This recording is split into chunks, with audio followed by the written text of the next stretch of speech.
The government's attitude toward matches was basically, give us the money, then get out of the way. Have you ever noticed how a simple proverb can say so much about a culture? They are not just cute sayings, they are pieces of history. Stories that have survived for centuries, passed from mouth to mouth, shaping how people see the world. And today, we are talking about money. More specifically, what do Eastern and Western proverbs about money reveal about how people really think about wealth? Spoiler, the difference is massive. Let's start with China. Traditional Chinese culture has always been a little suspicious of business. You have probably heard this word, 无奸不商. There is no honest merchant.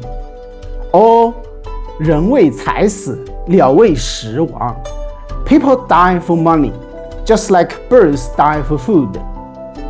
Not exactly a glowing endorsement of entrepreneurship, right? Money, in these sayings, is something dangerous, something that corrupts. Now jump over to the West, and the attitude flips completely. You get proverbs like fortune favors the bold, or money talks. Here, wealth isn't something to be ashamed of, it's something to pursue. It's power, it's independence, it's ambition. So what's the difference? Let's dig into that. For over 2,000 years, China has been building on centralized power, an imperial system where the number one goal wasn't prosperity, it was control. But commerce depends on freedom. Freedom of moving, freedom of zone, freedom of contract, a sense of legal equality, and a spirit of contract. You can't have a true business innovation without that.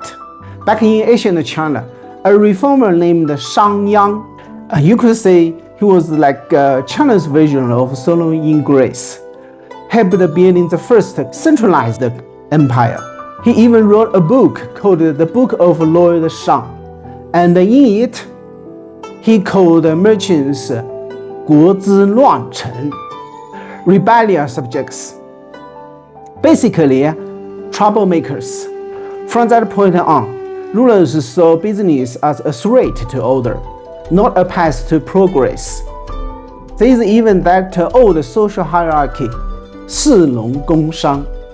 From top to bottom, that is officials, farmers, craftsmen, and finally merchants at the very bottom of society.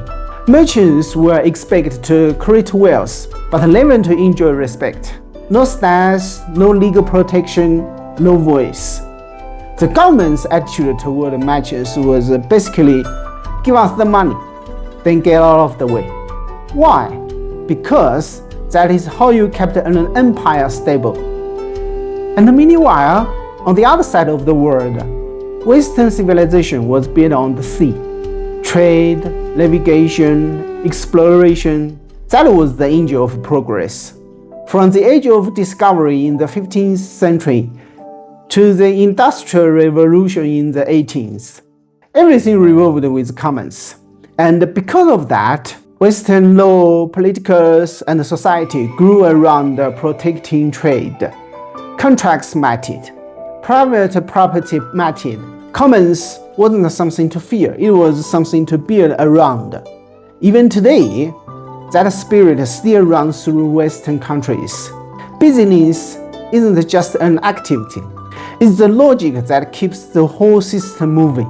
Now, sure, China's GDP might look huge, but under the surface, the system still carries that old agrarian DNA. So next time you hear a proverb, don't just laugh and move on. Listen to it, because behind every short saying is a long story, a way of thinking that shaped millions of lives. From 无奸不商 to fortune favors the bold, you can hear the clash of two civilizations. One cautious, one ambitious. one that restrains will, and one that celebrates it. And when you understand those differences, you don't just understand history, you start to understand the world and maybe yourself too.